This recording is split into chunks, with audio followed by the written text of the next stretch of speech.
La predicación en la provincia de Quebec se convirtió en un verdadero reto. La Iglesia Católica se involucraba en todos los ámbitos de la vida pública.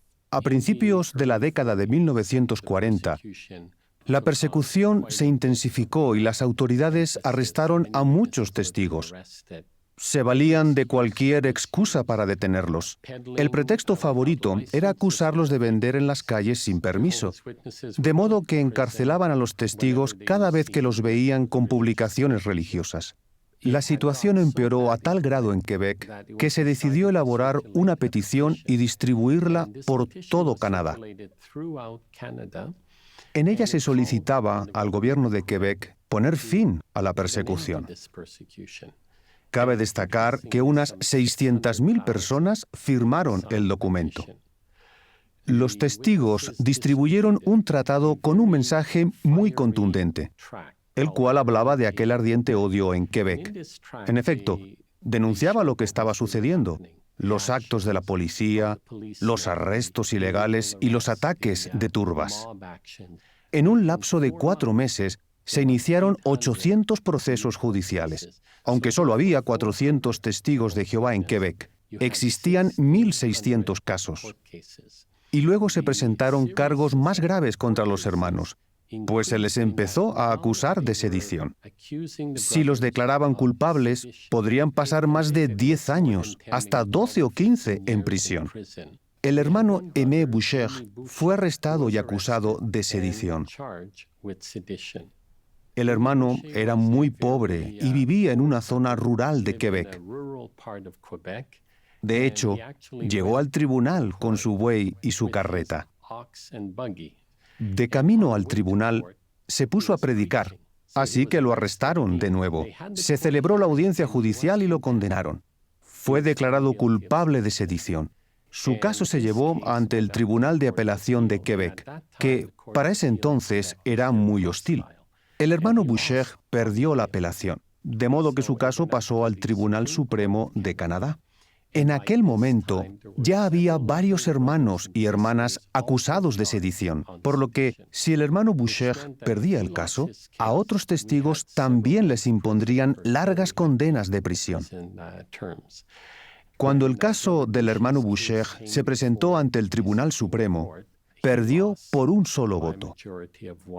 Todos los jueces católicos fallaron en su contra. Además, determinaron que el tratado antes mencionado promovía la sedición. Los abogados examinaron la situación, oraron al respecto y pensaron, algo tenemos que hacer, no podemos perder esta batalla.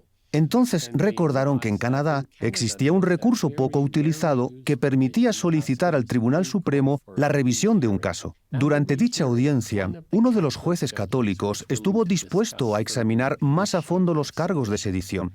Para ser declarado culpable de sedición, el acusado debía haber incitado a la violencia.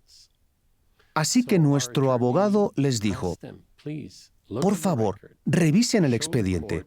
Muéstrenle al tribunal en donde dice que los testigos de Jehová incitaron a la violencia. Finalmente, el tribunal admitió que se había cometido un error, anuló la sentencia inicial y ganamos el caso del hermano Boucher.